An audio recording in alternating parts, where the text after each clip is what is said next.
Muy bien. Bueno, pues bienvenidos todos a esta clase que tiene que ver con estábamos viendo deducciones, ya llevamos, con esta van a ser 9 clases donde abordamos 25, artículo 25, y vamos a terminar hoy el 27. Así es, Blanca, Ciudad de México, 9:30. Por cuestiones ahí de un camión, carro, no sé, chocó y se nos fue la luz y pues la CFE reaccionó rápido. Al parecer, conectaron todo de tal suerte que pudiera haber esa oportunidad de estar aquí.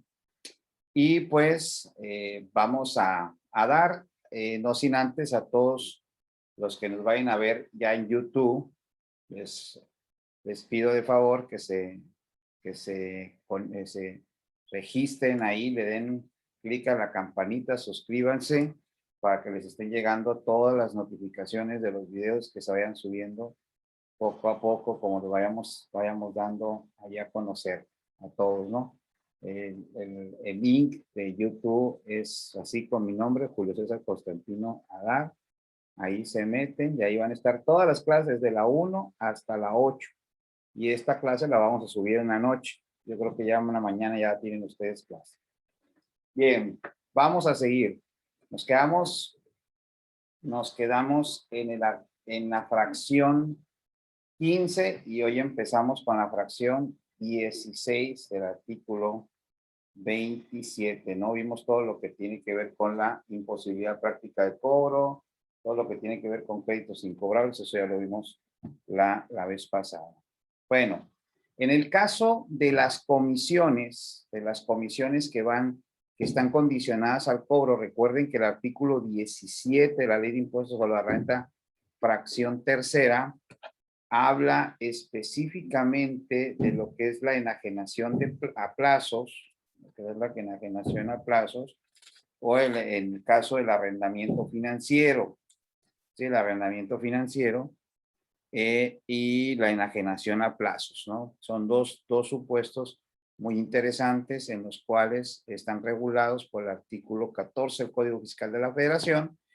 Y el contrato de arrendamiento financiero, al ser un contrato meramente mercantil, hay que analizarlo desde la óptica de las disposiciones mercantiles, en qué momento puedo y en qué actividades se pueden realizar mediante arrendamiento financiero para los efectos que pudiera en un momento dado soportar ciertas operaciones con los contribuyentes. En el caso de enajenación de maquinaria, equipo, pues puedes fácilmente utilizar esta metodología del arrendamiento financiero, y la ventaja que tienes a la hora de acumular el arrendamiento financiero es que puedes optar ya sea por el valor total o la parte que sea exigible, ¿no? Por eso la redacción del contrato tiene que ser muy específica, ¿no? Bien, entonces, en estos casos, cuando las comisiones o los sueldos están condicionados al cobro, creo que nada, si hay una remuneración o si hay una comisión, cuidado, hay que ver los contratos correspondientes, tanto de salarios como de las comisiones, y que establezca dentro de esos mismos contratos las condiciones para estos pagos al cobro de los abonos, ¿no?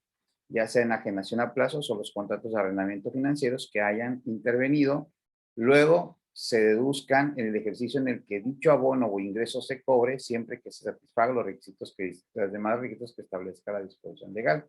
Esto es muy interesante porque en el caso de las comisiones laborales, pues se utiliza mucho que estas comisiones se van a ir pagando conforme se vayan cobrando las rentas, en todo caso, conforme vayan haciéndose exigibles los pagos de enajenación de plazos, siempre y cuando pues se cumpla con lo establecido en el contrato correspondiente.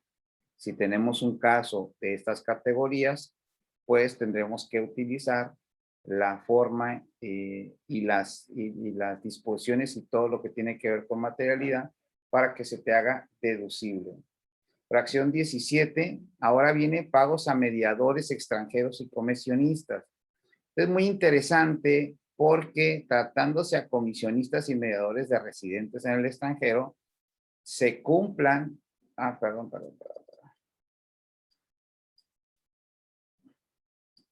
Se cumpla lo establecido en lo que señala el reglamento. Nada más, sin embargo, no dejemos pasar el 171 de la Ley de Impuesto a la Renta, que tratándose de comisiones que se les hagan a empresas que se encuentran en regímenes fiscales preferentes, la tasa de retención sin deducción alguna será el 40% del impuesto sobre la renta y tendrán que elaborar el pago. Hay que tomar en cuenta esta situación porque si estamos pagándole a comisionistas extranjeros o a mediadores extranjeros, pero estos están situados en un refipre, pues hay que retenerle el 40% de la retención correspondiente, ¿no? Sin deducción alguna. ¿Y cuáles son los requisitos que establece el reglamento? Bueno, el reglamento en su artículo 52 son dos requisitos muy simples y sencillos. Que demuestre el residente en el extranjero que está registrado en las haciendas públicas para el pago de los impuestos o que presente declaraciones complementarias. ¿Qué elementos de prueba puedo tener yo? Pues yo le puedo solicitar al extranjero, primero, que me pase sus declaraciones de impuestos y número dos, que me presente su registro fiscal en el país donde él resida. En el caso de Estados Unidos, pues lo que le muestra el IRS en su registro, que tenga su número de fiscal y que nos esté pasando las declaraciones que ha estado presentando de manera periódica, si es que las presenta ya sea mensuales, ya sea las estatales o las federales, y con ese, teniendo un expediente de todos ellos, con eso estamos cumpliendo con esta situación, ¿no? Entonces sí es importante esta parte, ¿no? La fracción 18, que es una fracción que creo yo se pasa de largo porque, y aparte, muchas empresas y muchos contribuyentes, en todo caso, siempre se les olvida la fracción 18 del artículo 27. Uno de los requisitos de las deducciones es que al realizar las operaciones correspondientes, fíjate, al realizar las operaciones o a más tardar el último día del ejercicio, esto es importante, se reúnan los requisitos que para cada deducción en particular establezca la ley. Cada fracción de lo que tiene que ver, como lo vimos, la sección primera del capítulo 2 del título 2, habla de los gastos. Tratándose de los gastos, todos tienen sus reglas en específico, que a más tardar el último día del ejercicio cuentes con el comprobante fiscal, que se haya pagado como se debe de pagar, que en el caso de retenciones, pues se haga la retención, se entere la retención, ¿qué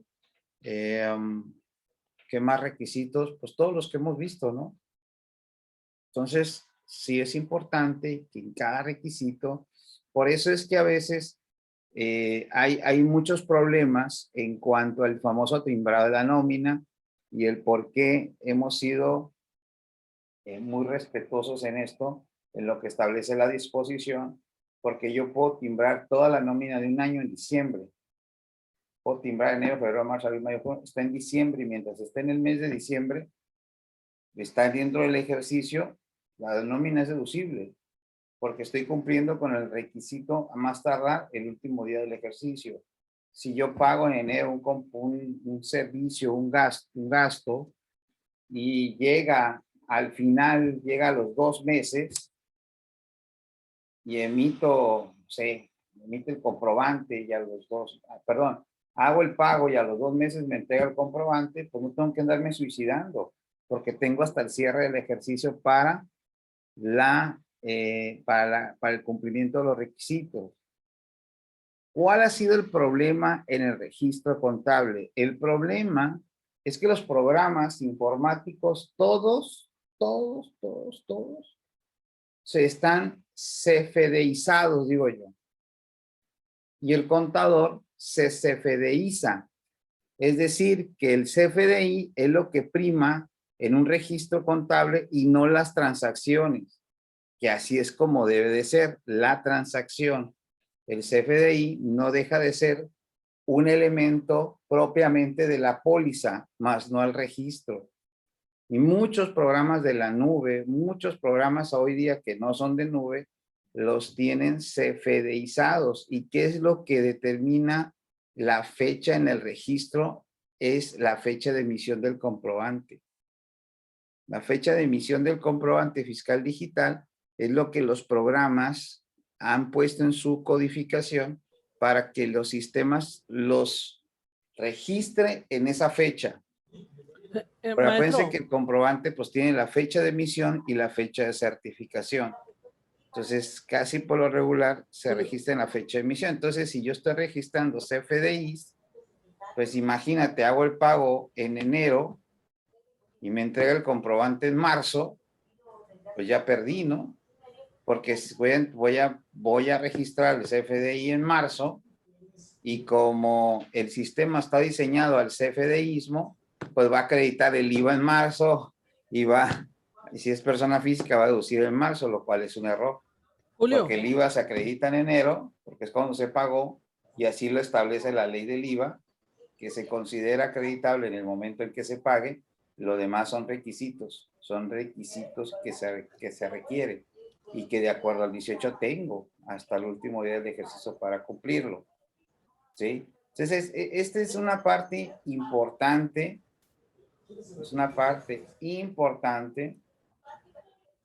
que debemos de tener en mente, ¿no?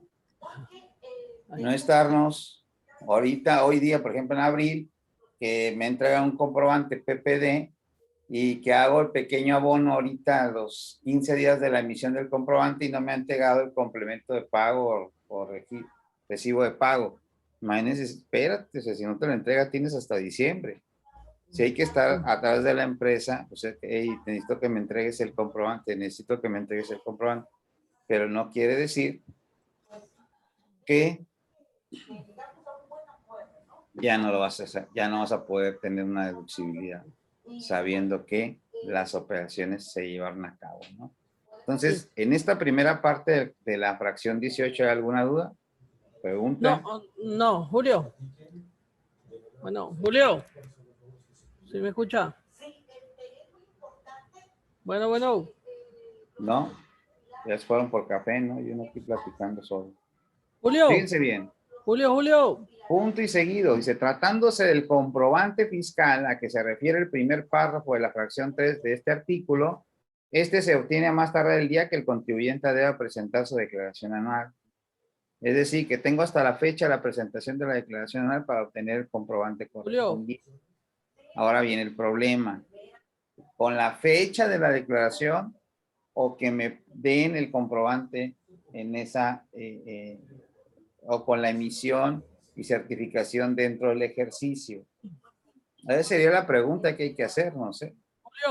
Julio. Porque pareciera, Julio, que me van a dar oportunidad de 3 meses para la persona moral y que me van a dar la oportunidad 4 meses para la persona física para obtenerlo.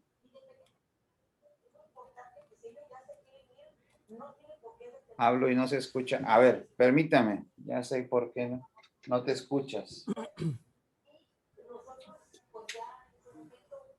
Con razón, dije, pues no los escucho. ¿Qué está pasando?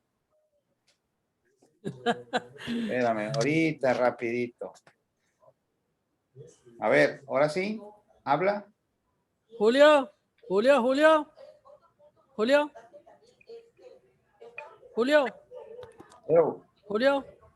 Sí. ¿Ahora sí me escucha?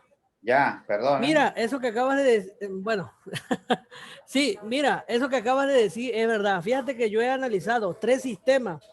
Exclusivamente en eso he tenido ese detalle, que están así. Por ejemplo, si el recibo me lo emitieron en diciembre me lo contabiliza esa cosa. Y claro que eso está mal. Está más mal que nada, ¿no? Sí, exactamente, eso está más mal. Por ejemplo, mira, no es que nos estén dando un valor agregado, pero el compact cumple con las expectativas que estás diciendo. Por ejemplo, Sí, tú haces y tú nada también más solamente vinculas y punto.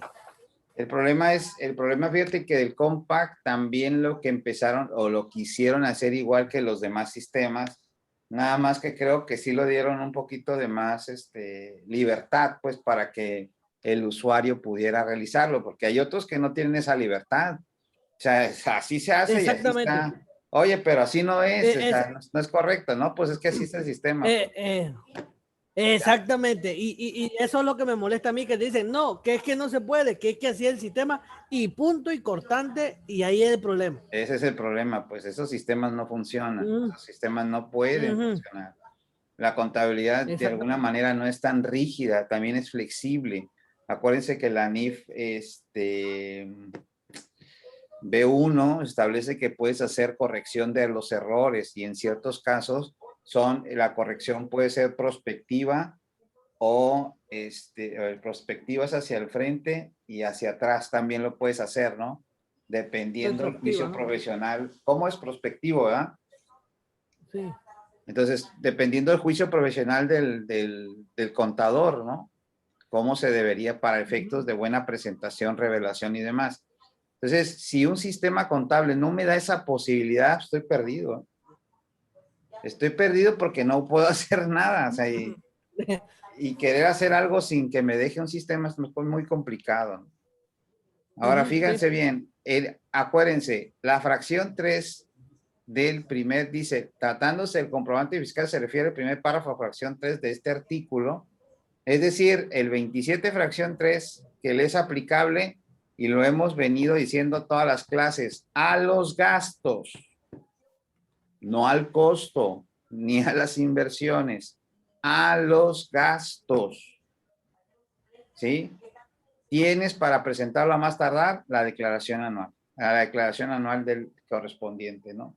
Entonces sí es complicado ver este tipo de gente que te exige que si no se mueren, oye, pónganse a leer. A veces les digo, oye, ponte a leer la fracción 18. O sea, tranquilo, se me dañó el sistema, a mi máquina le están haciendo mantenimiento, espérate, ¿no? No seas tan así. Ahora, fíjense bien, punto y seguido, dice, respecto a la documentación comprobatoria de las retenciones y de los pagos a que se utilizan las fracciones quinta y sexta de este artículo, respectivamente, los mismos se realicen en los plazos que afecto las disposiciones fiscales. A ver, fíjense bien. Y la documentación comprobatoria se obtenga en dicha fecha. Bueno, fracción quinta es salarios. ¿Estás de acuerdo? 27 fracción quinta es salarios y lo que tiene que ver con pagos de terceros, y la fracción sexta es el famoso IVA. Fíjense, el IVA y las retenciones debe de ser en los plazos que se establezca y la documentación pues, comprobatoria se obtiene en dicha fecha. ¿Cuál fecha? La que está arriba, la de más tarde del último día del ejercicio o en su caso cuando corresponda a la operación. Pero fíjense el 53 y 54 del reglamento, si lo tienen ahí, revísenlo. 53 y 54 del reglamento. Bueno, el 53 habla de los comprobantes de servicios públicos o contribuciones locales, ¿no? Pero el 54, que es el que habla de entero de impuestos de forma espontánea, fíjense lo que establece. Para efectos del 27 fracción 18 de esta ley, no se considera incumplido el requisito que para las deducciones establece dicha fracción cuando se cumplan de manera espontánea en términos del 73 del Código Fiscal de la Federación. Ok, ahí está hablando de una cosa, ¿sí? No es espontánea, no se considera incumplir el requisito de las deducciones, establece dicha fracción, cuando se cumplan de manera espontánea. Ahora bien, dice, con las obligaciones del 27 fracción quinta y sexta, es decir, quinta, pues pagos de terceros, salarios, y sexta, todo lo que tiene que ver con el IVA. A más tardar en la fecha en que deba presentar la declaración del ejercicio, siempre y cuando en su caso se hubieran pagado cantidades adeudadas debidamente actualizadas y conforme los recargos respectivos. Es decir, que tratándose de la nómina, pues tenemos a más tardar a la presentación de la declaración anual. Y esto es importante porque a veces nos perdemos mucho en estar alegando con personas que no analizan correctamente esta norma, ¿no? Esta fracción 18 es muy rica de mucha información. El problema es que hay que leerlas a punto por punto para poder entenderla. Hasta aquí, ¿no hay dudas? ¿Preguntas?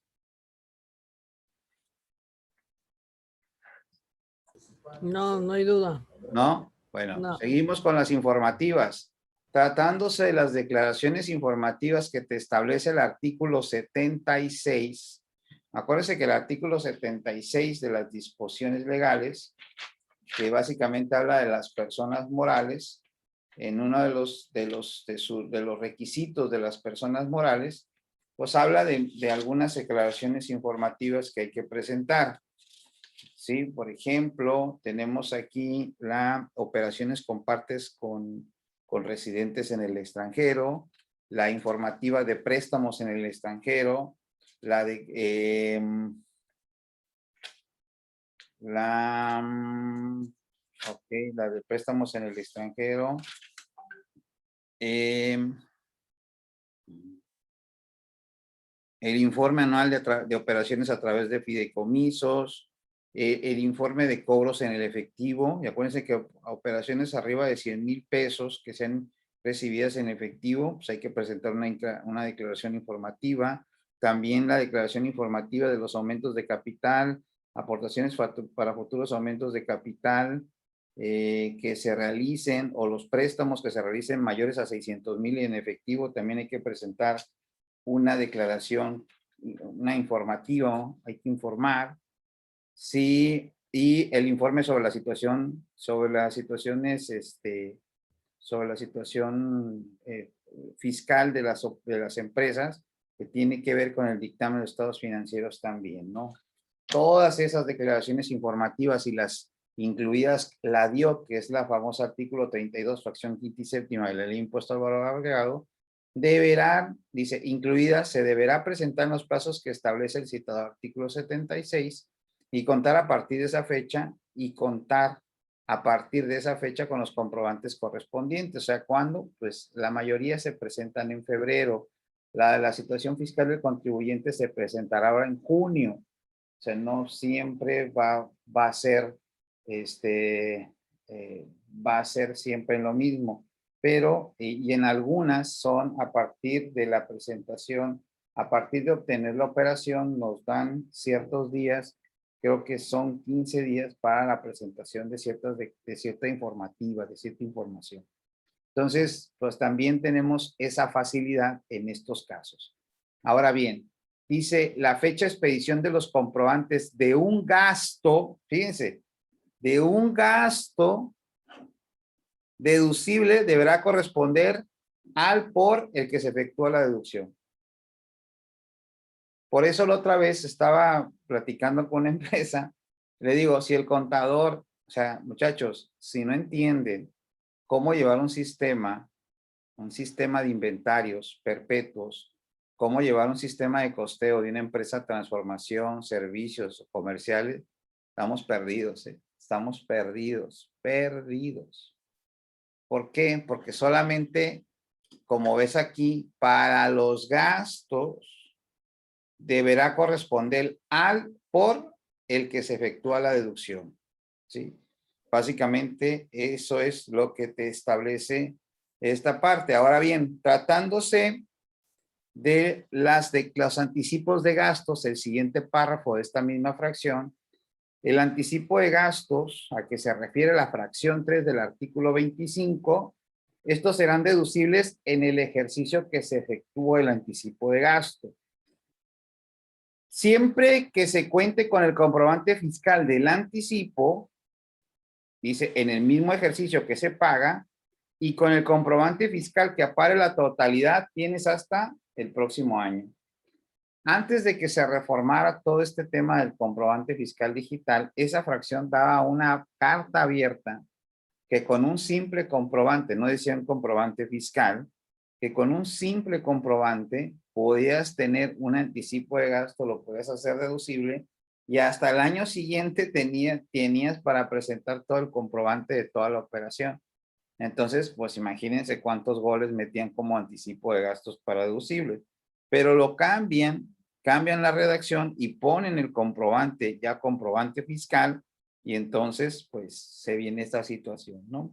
Ahora bien, tratándose de la declaración informativa a requerimiento de la autoridad, el último párrafo de esta fracción, te establece que si la autoridad te requiere las declaraciones informativas contenidas en el artículo 76, no va a causar ninguna sanción y no será incumplida en ningún caso tu obligación si tú se la presentas una vez que te requieran en los próximos 60 días contando a partir de la fecha que se notifique.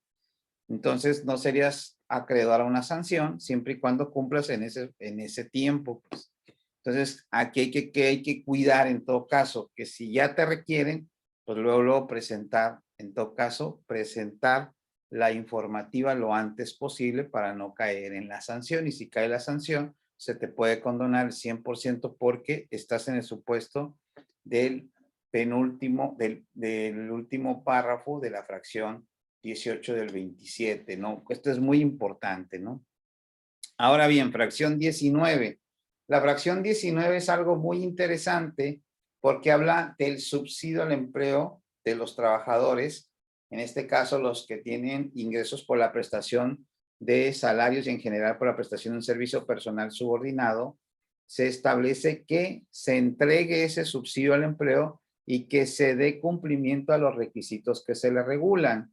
Mediante el artículo 10º transitorio de las disposiciones legales, quiero hacer algunos comentarios del subsidio al empleo.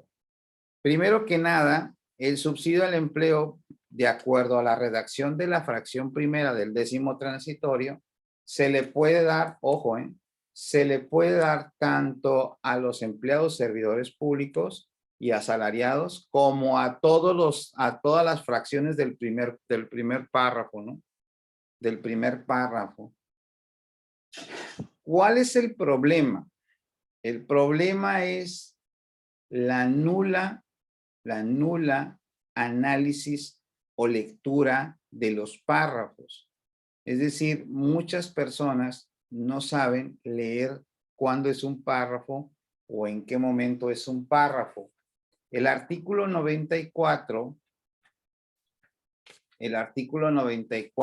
su primer párrafo comprende lo que establece que se considera ingresos por la prestación de servicios personal subordinado, salarios y demás prestaciones que deriven de una relación laboral, incluyendo la PTU y las prestaciones percibidas como consecuencia de la terminación de la relación laboral. Luego viene un punto y seguido, para los efectos de este impuesto se asimilan y te empieza a relatar todas las fracciones. Todo eso, muchachos, ese es un párrafo. Entonces, el 10º transitorio establece que los contribuyentes que perciban ingresos en los previstos en el primer párrafo, pues, o sea, todas las fracciones, o la fracción primera del 94, excepto los que tengan que ver con prima de antigüedad, retiro, indemnización u otro pago por separación, gozarán de subsidio al empleo. Esta pequeña mala redacción, pues se puede dar a una controversia. ¿Por qué? Porque en algún tiempo, en un despacho del centro del país, todo lo que tenía que ver con era una sociedad civil y todos los anticipos de remanentes que retiraban los socios le aplicaban subsidio al empleo. O sea, ¿por qué? Porque la redacción está así. O sea, pues, ¿qué es lo que iba a pasar? Pues la autoridad se iba a dar cuenta, pues, ¿qué creen que iba a pasar, no? Pues iba a haber alguna situación ahí. Sin embargo, pues hasta que no modifiquen esta redacción, será lo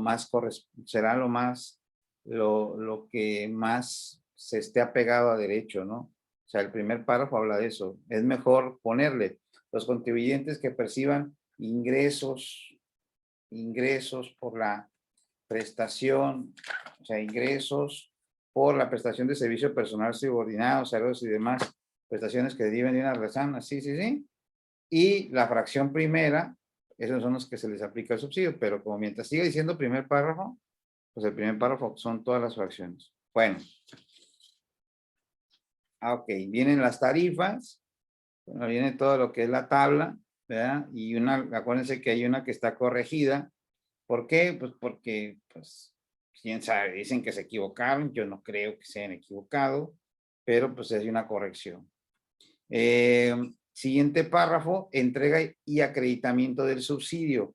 El subsidio obviamente se va a entregar de manera mensual y se tiene que entregar en efectivo. El subsidio al empleo es la única prestación, se pudiera decir, esa nivelación de los salarios en las cuales se tiene que presentar o se tiene que dar en efectivo. Eso no se puede andar transfiriendo, ni mucho menos, se tiene que dar en efectivo.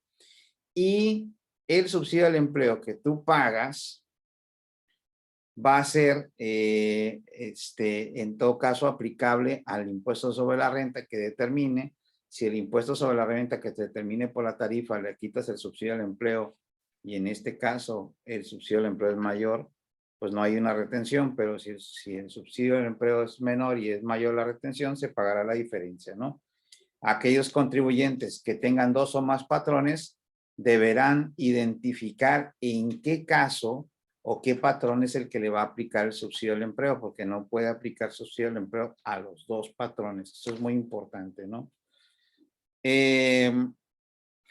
Bien, nos vamos a ir a los requisitos, ¿sí?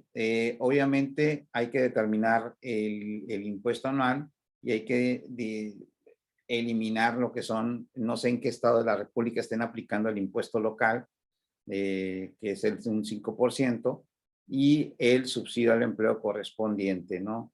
En el caso, permítanme, nos vamos a ir hasta los contribuyentes obligados a presentar la declaración anual, pues tendrán ahí que presentar su declaración anual de impuestos y pues presentarán ahí en todo caso los ajustes correspondientes que les ha hecho el patrón para esos efectos. Pero me voy a ir a la fracción 3. La fracción 3, que es la que más creo yo, que es lo que más han violado todas las empresas.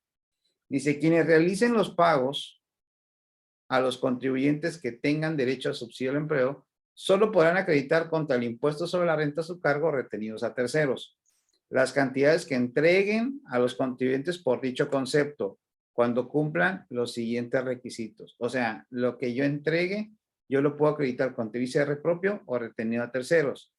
Primero, llevar registro de pagos. Es decir, lleven su registro de los pagos por los ingresos, a qué se refiere, y vuelvo otra vez el tema, primer párrafo, fracción primera 94, identificando de manera individualizada a cada contribuyente a que se realice dicho pago. Tener el comprobante fiscal, conservar los comprobantes fiscales, en donde se muestra el ingreso pagado, el impuesto sobre la renta, y en su caso se haya retenido o la diferencia que resulte a favor. Efectuar la retención y cálculo del impuesto anual, con lo que establece la fracción primera, segunda y quinta del 99. Conservar el escrito. Acuérdense que el trabajador, si va a presentar su declaración anual, tiene que tener el escrito correspondiente. Presentar ante las oficinas actualizadas la declaración informativa que ya no se presenta por disposiciones ya meramente ahora con la reforma que tuvo el tema del comprobante fiscal digital por internet. Estas declaraciones informativas pues dejaron de presentarse y ahora todo se hace mediante un CFDI con ajustes y se hace un recálculo y en ese CFDI va la declaración anual de impuestos. El EFE dice que se paguen las aportaciones de seguridad social a cargo del trabajador que gozan el subsidio al empleo. Y esto es algo muy interesante. ¿Por qué? Porque ha habido casos en los que establece y dice el contribuyente, ¿no? En este caso el patrón, dice, ¿sabes qué? Hazme la declaración de retenciones a terceros, aplícale subsidios, pero en el IMSS quiero que apliques el acuerdo de consejo técnico donde nos autodeterminamos y pedimos extensión de unos 30 días, ¿no? Pero ya presentó el pago. Entonces, para poder yo acreditar el subsidio al empleo, número 1, para poderlo acreditar, debe estar pagado el seguro. Mientras no lo puedo acreditar el subsidio al empleo. Oye, pero me dicen, pues es un beneficio que tiene el acuerdo, sí, pero la disposición dice que se paguen. Sí, que se paguen. Punto, se acabó. No hay para dónde hacer. Tiene que estar pagada. Si no está pagada, quiere decir que tienes un beneficio que estás solicitando para los efectos. Sin embargo, para efectos del seguro, en este caso, perdón, de la retención, no se le puede aplicar subsidio al empleo. Ese es un caso, ese es el primer caso. Segundo, bueno, te establece aquí identificar los subsidios en los comprobantes, proporcionar comprobante fiscal del monto del subsidio que le hubiera en este caso a los trabajadores que determinó durante el ejercicio fiscal y entreguen el subsidio. Fíjense, el inciso I dice entreguen en su caso en efectivo el subsidio para el empleo en los casos a que se refiere el segundo párrafo de la fracción primera del siguiente precepto. Nada más les voy a pedir que nos vayamos al artículo 32D del Código Fiscal de la Federación. ¿Por qué? Simple y sencillamente el subsidio al empleo jurisprudencialmente es considerado como un estímulo. Y el subsidio al empleo, a ser un estímulo, vas a tener que cumplir con las reglas que establece el artículo 32D, ¿sí? Entonces, para los efectos, y eso, y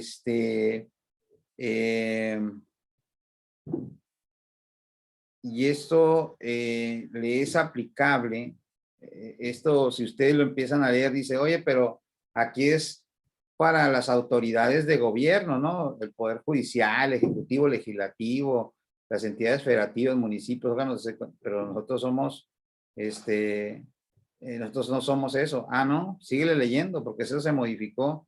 Así como cualquier persona física, moral o sindicato que reciban y ejerzan recursos públicos y en ningún caso contratará adquisición de arrendamiento de obra pública con personas físicas morales que entes que estén en estos supuestos.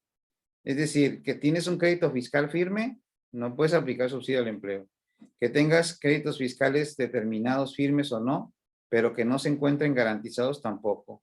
Que no te encuentres inscrito en la RFC tampoco.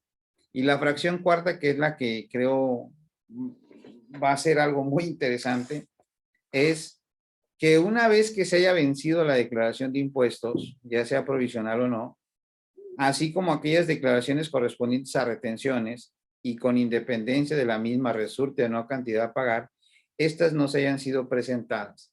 Entonces, ¿qué quiere decir? Que muchas veces el contribuyente, viendo los fondos, viendo el dinero, dice, pues contador, paga las retenciones, al IVA, págalo, pero el impuesto a la renta déjamelo ahí, ¿no? O sea, luego lo presentamos, ¿sí? O lo presentas en ceros. Pero si lo presentas en ceros y sabes que tienes operaciones, me estás incumpliendo de todos modos. Hay un incumplimiento, ¿sí? ¿Por qué? Porque entonces ahí te aplicarían la fracción octava, que dice que hayan manifestado en la declaración de pagos provisionales, retenciones definitivos, anuales, ingresos o retenciones que no concuerdan con los comprobantes fiscales. Entonces tampoco vas a poder aplicar el subsidio al empleo. Este ha sido un dolor de cabeza toda la vida. ¿Por qué? Porque los contribuyentes no entienden que para poder aplicar el subsidio al empleo en una declaración se tiene que haber pagado todo. Ahora, si me dices a mí, luego presentas la declaración del ICR y presentas la de retenciones, yo le quito el efecto del subsidio al empleo y que pague las retenciones como van. Simple y sencillamente. ¿Qué va a pasar? Que cuando ya vaya a pagar el impuesto a la renta, bueno, pues es retenido, es propio retenido a terceros, le aplico subsidio al empleo y se acabó el problema, ¿no? ¿Sí? Entonces, sí, eso es muy importante porque en muchos de los casos, ¿qué es lo que pasa? No lo están haciendo correctamente. Es mi opinión. ¿Preguntas, dudas? ¿Todo bien? Julio, Eu. Por ejemplo, el subsidio por el empleo, yo por ejemplo lo vengo acreditando para cuestiones de los asimilados a salario. Sí, Es correcto, es sí, sí. correcto. Sí, Sí lo puede, es retenido de terceros, ¿está bien? sí, ah, bueno, perfecto. Sí, nada más que es, por eso se dice propio retenido de terceros, no más. Ah, bueno, perfecto. El IVA no se puede, ni con el impuesto al valor agregado, ni retención de IVA. Eso no se puede. Nomás es ICR propio, retenido de terceros. No pasa absolutamente nada y Ya. lo puedes aplicar sin problema, ¿no? Nada más hay que cumplir con los requisitos, ¿no? Hay que emitir comprobantes, hay que hacer los ajustes mensuales, hay que estar haciendo el famoso timbrado de la nómina, etcétera, etcétera, ¿no? Y entregarlo para esos efectos, ¿no? Pero sí Ujú, se sí. puede sin problema. Bien, fracción 20. Ya me lo llegamos al final. Fracción 20. Un requisito, en este caso de las mercancías por pérdidas por deterioro, aquí hay algo que llama mucho la atención. ¿Por qué? Porque si yo aplico esta fracción 20 es muy interesante. ¿Cómo me doy cuenta cuando una mercancía está deteriorada, tiene un deterioro o que ha perdido su valor? Pues dos maneras, ¿no? Una, haciendo un inventario físico y dos, viendo mi sistema, las antigüedades de toda la mercancía y los precios y el análisis que te establece el mismo, te digo ahorita, que creo que se me fue, creo que es el 30 y, no, es el 40 y, ahorita les digo.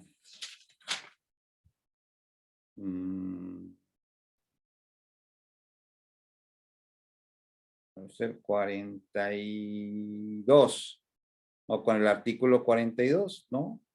Haciendo el análisis de el precio de reposición, el valor de realización y el neto de realización. Haciéndome esas variables, voy a saber si mi mercancía ha perdido valor y en su caso, si hay un deterioro, hay dañada a causas no imputables tuyas, pues voy a saber eso, ¿no?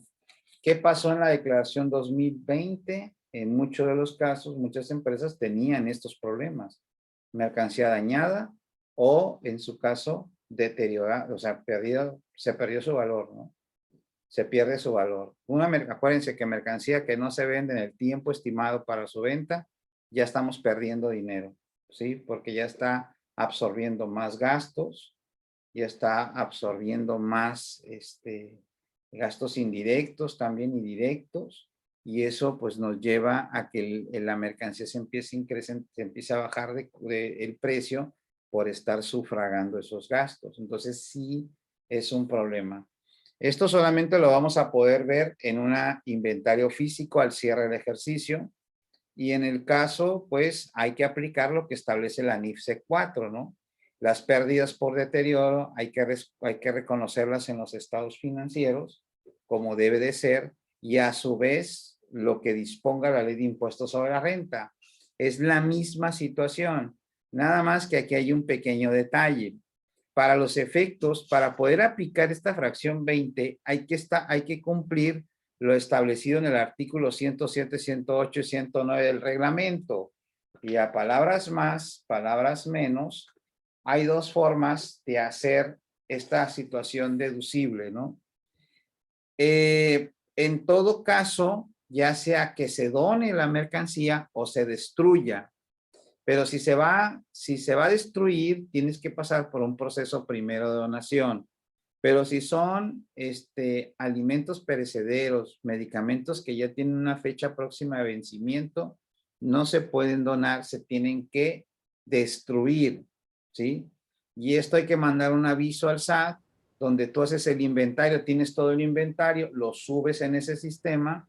Si va a ser destrucción, pues tendrás que poner la hora y la fecha y el lugar donde se va a aplicar, donde se va a realizar la metodología o la destrucción, especificar qué metodología vas a llevar, si va a ser una empresa que se dedica a esa destrucción, que te emita un certificado de destrucción, tienes que levantar un acta donde desde el inicio hasta el cierre de la destrucción. ¿Por qué? Porque se supone que el SAT va y verifica que si lo destruyes. Como puede ir, como no puede ir, a veces sí va, a veces no va. pero muchas veces siempre se les cita muy temprano para que ya no vayan, ¿no? O sea, a las 7 de la mañana te quiero ahí y ya no va. O sea, ya perdió, pues, o sea, porque no todos los funcionarios entran a esa hora, entonces hay que tener toda esa información.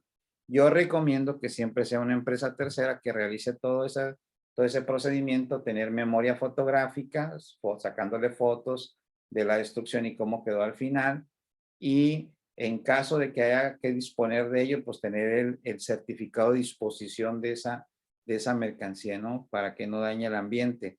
En el caso de la donación, ahí hay que cuidar mucho el tema de la donación porque hay que subirlos a la página y ahí las empresas, en este caso las donatarias autorizadas que estén interesados en productos tuyos, obviamente van a seleccionarlo rápidamente, te van a llamar y lo van a jalar para ellos, ¿no? Eso es lo que sucede. Cuando llega a suceder eso, ellos van a emitir un comprobante de donación y obviamente ese comprobante de donación no tiene nada que ver con la fracción primera del 27, porque eso es en relación a lo que está sucediendo aquí con esta mercancía deteriorada, ¿no? Por eso es de que se va al gasto, se deduciría dentro del gasto como pérdida por deterioro, ¿sí? Se sacaría el inventario y entraría acá, ¿no? Que desde mi punto de vista, no sé, no debería ser así, pero bueno. Fracción 21, ¿sí?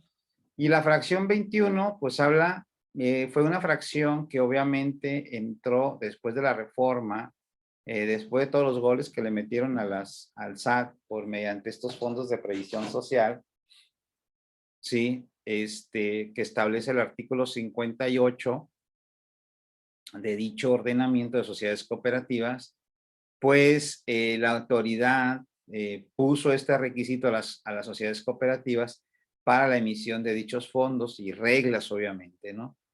Entonces, primero, pues hay que ver el ordenamiento en lo específico. Vamos a ver, vamos a ver la Ley General de Sociedades, la Ley General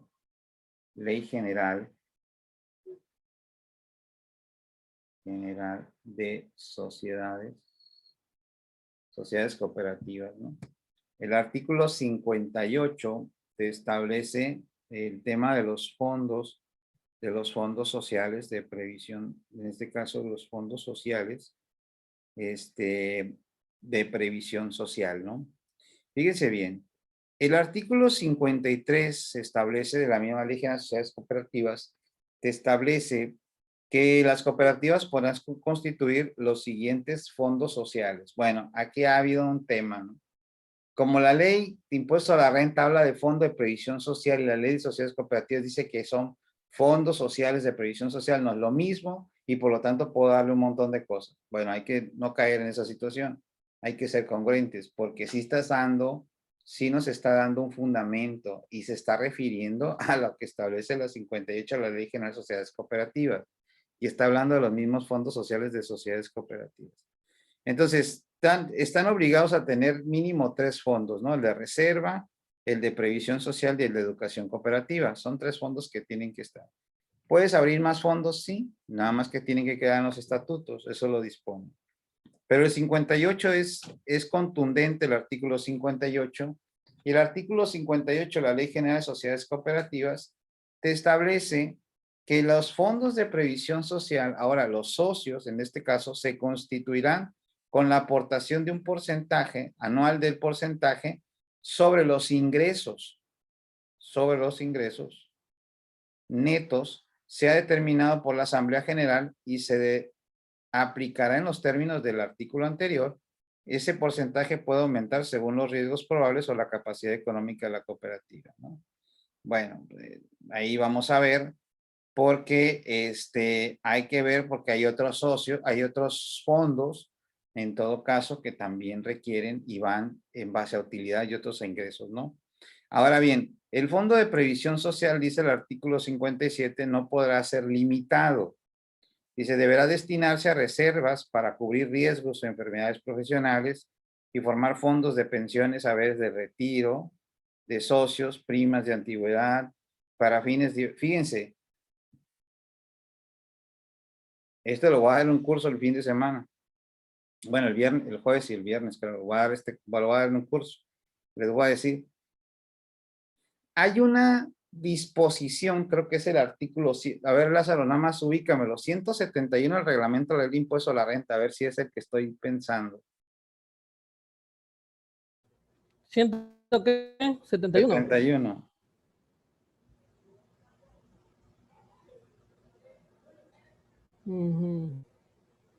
Creo que es de las pensiones, ¿no? Ahí está. Cuando el trabajador convenga con el empleador en el pago de la jubilación, pensión, verde, retiro. Sí, bueno, eso va a ser una planeación para un socio trabajador. Pero fíjense, bueno, estaba viendo y estudiando esta parte y yo dije, imagínense una pensión para los socios cooperativistas que que se haga un fondo, que no sea de la previsión social, sino que se haga un fondo para pensiones. Y ese fondo de pensiones se hiciera un plan de pensiones para los cooperativistas y se registrara en la CONSAR y que nos dieran nuestro número y estarlo renovando como un plan mixto. Entonces, ¿qué es lo que va a poder pasar, muchachos? La lana la sacas cuando quieres, ¿eh? Cuando quieras, en efectivo, cash y exenta, cumpliendo con las disposiciones de la ley de impuesto a la renta, ¿no? Fíjense, qué interesante es esa parte. Por eso ahorita lo estaba viendo, ¿no? Les digo, porque a veces no se notan todas esas cosas, pero creo que esa parte quedó, esa ventaja tiene la sociedad cooperativa, ¿no?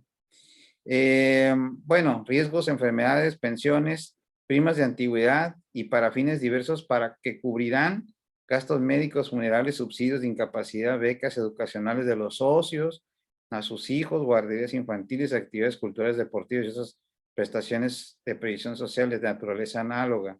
Al inicio de bueno, ahorita aquí dice esta cosa, independientemente de la prestación que tengan los socios por su afiliación al sistema de seguridad. Dice, sí, las prestaciones derivadas de fondo de pensión, de previsión social, son independientes a las que estén afiliadas al sistema de seguridad social, ¿no?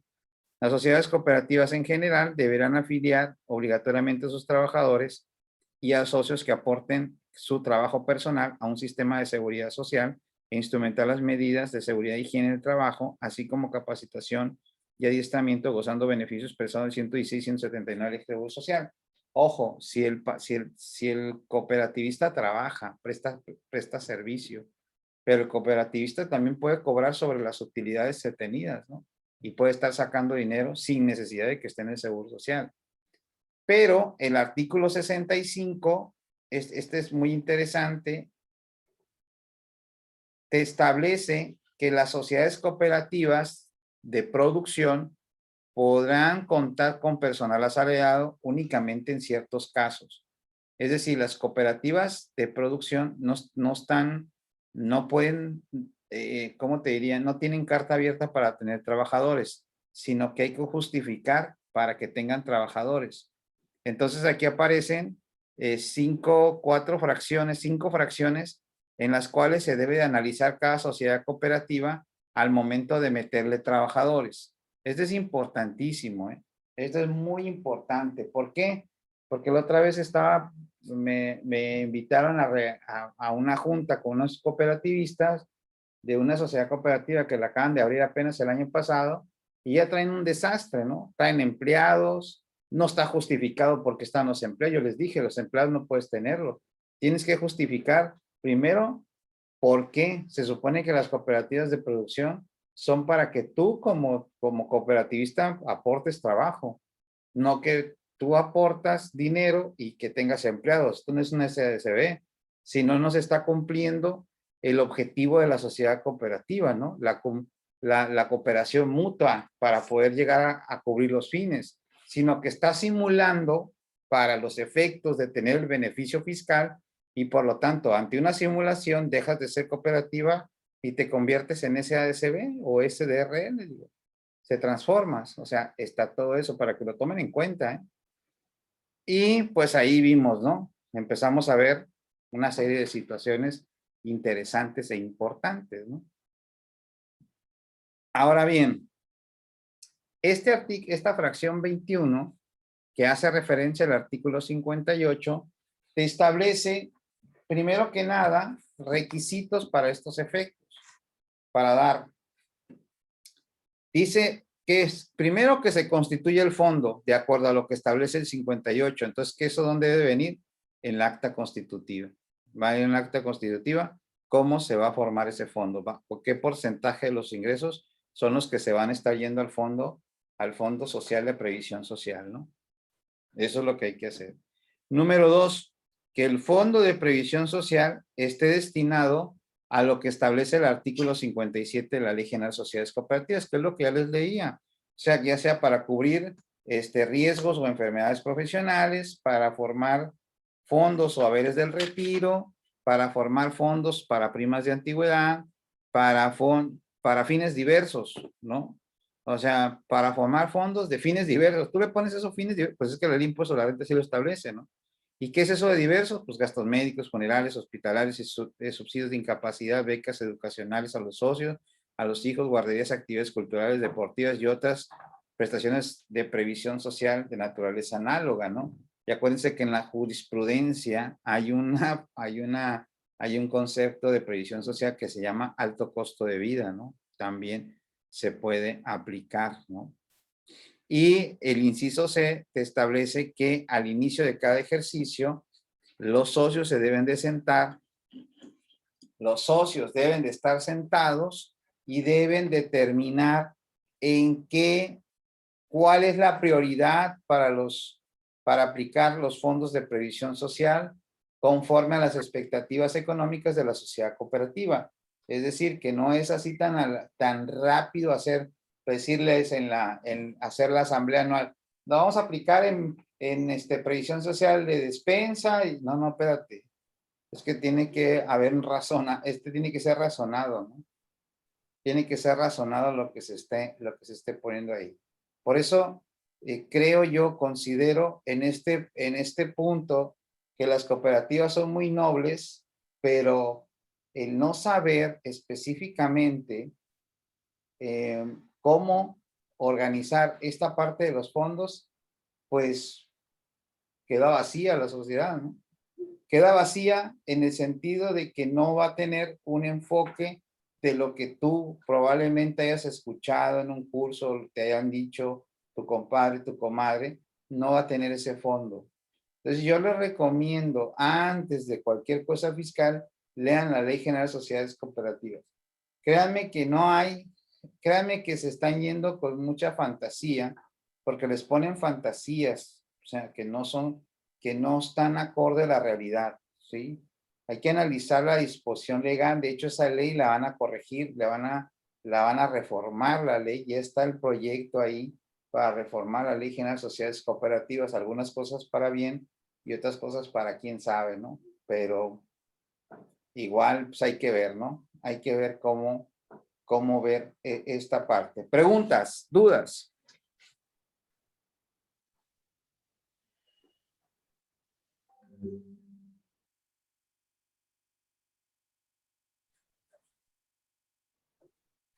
Muchachos, sean serios, sean serios. Para que lo regañaron.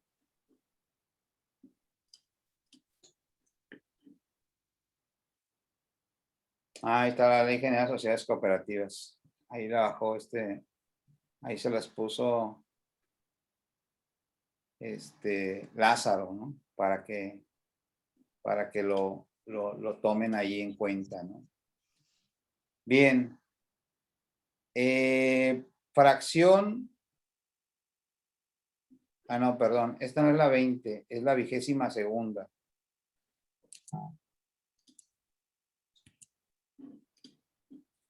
Ah, no, sí está. 22ª, es esta. Ya para terminar. Dice, ¿qué pasó, Lázaro? No, nada. Dice que el valor de los bienes que reciban los establecimientos permanentes ubicados en México, de contribuyentes residentes en el extranjero, de la oficina central o de los establecimientos del contribuyente ubicados en el extranjero, no podrá ser superior al valor en aduanas del bien de que se ha de tratar. Es decir, que aquí hay que cuidar los valores que se van a plasmar. Y acuérdense que en los pedimentos de importación viene el valor de la mercancía más otros valores que le llaman incrementables. Y en los incrementables vienen todos esos gastos correspondientes para que las mercancías estén o estén, se vayan a dar o se vayan a trasladar, en todo caso, a nuestro domicilio o a cruzar la garita.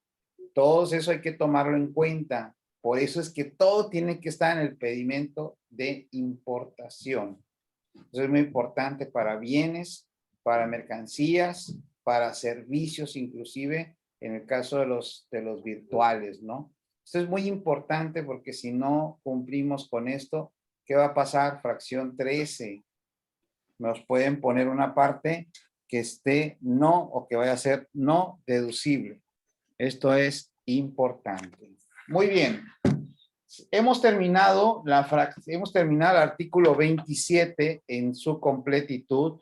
Todos y cada uno de las fracciones se hicieron un análisis, se hizo unos comentarios. Todos los videos se encuentran en YouTube. Los que vienen entrando ahorita, sí les recomiendo que pongan ahí la campanita del YouTube y suscríbanse para que les estén llegando notificaciones. Hasta aquí el 27 quedó completamente requisitado. ¿Alguna pregunta, duda? Porque la próxima clase empezamos ya con el artículo 28, vamos a hablar de los no deducibles. Pero van a ver que los que dicen no deducibles tienen más deducibles todavía. ¿Sí? ¿Preguntas, dudas? Luis, Juan Antonio, José, Gustavo, Blanca, Andrés. Ah, el Rafa.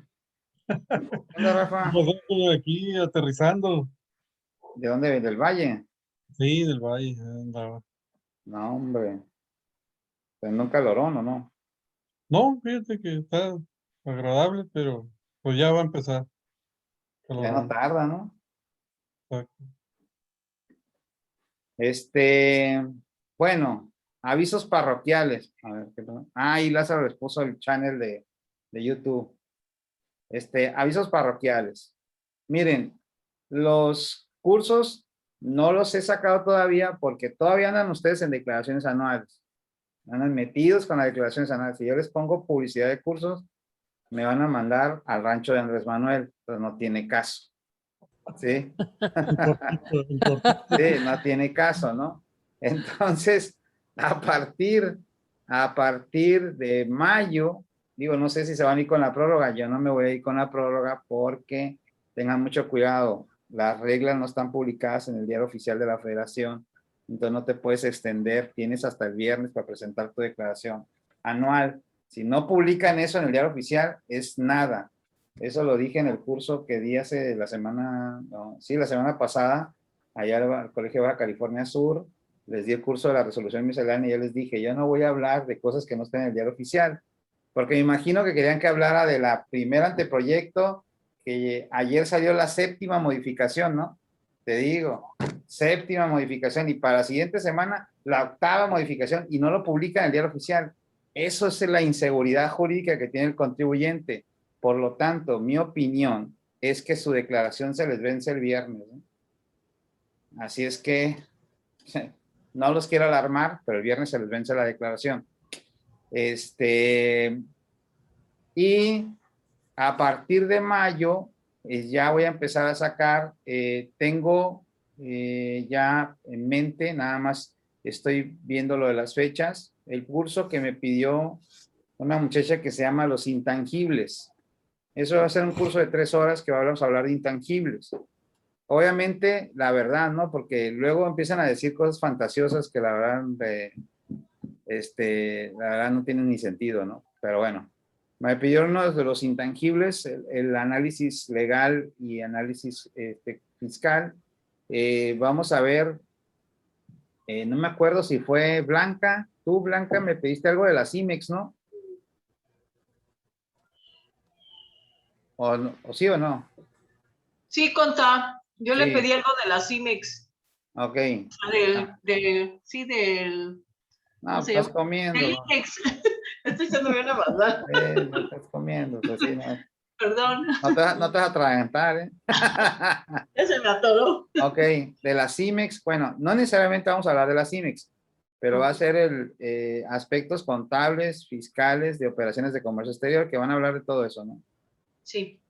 Después viene uno del 69, pero el bueno. artículo 69 lo voy a tocar desde el punto de vista dogmático de la inexistencia de operaciones. ¿Por qué? Porque no lo están viendo desde ahí.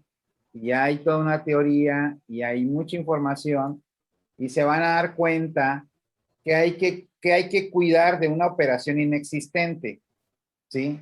Que hay que cuidar. Entonces, para que la autoridad no vea que es inexistente y no porque ella lo dice, sino porque la disposición legal así lo establece. Viene Caballo de Troya versión 2.0, viene planeación fiscal versus artículo 5A del Código Fiscal de la Federación. Por lo pronto son los que tengo ahorita en la vista, ¿no? Me habían pedido otro, bueno, ahorita he estado dando en capacitadoras la de opciones empresariales, no, la de temas selectos de remuneraciones y el otro que es optimización tributaria, también este fin de semana lo voy a dar, me lo están pidiendo también, y el Lázaro dice que para que te lleves todo un paquete. Vamos a ver, ¿no? Algunos sí y otros no van a entrar en paquete, pero obviamente vamos a que tengan todos la información, ¿no? Muy bien. ¿Qué pasó? Entonces, así quedaríamos. Eso es lo que ya está, ya lo que ya tengo programado son esos.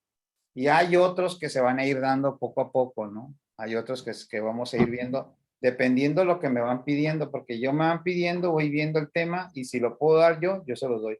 Y si no lo puedo dar yo busco a alguien para que lo dé. Eso no le veo tanto problema, ¿no? Pero en estos casos son los que vamos a dar, ¿no? Entonces, pues, que tengan bonita noche, los que están en el centro del país, 10 de la noche, 10:30 de la noche, los que están en La Paz, 9:30 de la noche. Luis, cuídate mucho. Ahí nos vamos a estar viendo. Bueno, voy a entrar el jueves y el viernes, creo, a la regional. Ya me mandaron la clave para estar ahí en las conferencias. A las 8 de la mañana me va a tocar a mí. Me va a tocar levantarme temprano. Pues no he visto todavía el programa. Sé que va a estar algunas pláticas van a estar muy buenas, pero no lo he visto completo, la verdad. Creo que es jueves y viernes, ¿no? Sí, es jueves y viernes, bastante interesante. Sí. Entonces ahí, nada más a manera de comercial, Baja California Sur está haciendo una convención. ¿Qué es qué es regional o qué es? Convención regional. La convención regional, la del norte, ¿no? Que es Baja California, noroeste. Es Baja California, Baja Sur, Sonora y Sinaloa. Sonora y Sinaloa va a haber buenas conferencias, y el carnet no está tan caro, vale como 1,000 y cacho, ¿no? Más o menos. Es lo que me acuerdo, más o menos, como 1,000 y cacho, ¿vale? Y son 2 días y buenas pláticas que valen la pena, algunas valen la pena ver, las otras la verdad no he visto, ¿no? Pero sí, pues ahí voy a estar. Digo, mañana voy a tener curso, pero como es en la mañana y mis cursos en la tarde, sí me da chance de estar ahí sin ningún problema, ¿no? Perfecto. Está bien. Bueno, muchachos, cuídense mucho. Nos vemos la próxima. Nos vemos a la próxima. Ya va más temprano, ¿no? Para que no estén tan desnochados, digo. Sí. Sí. Sí, Vale.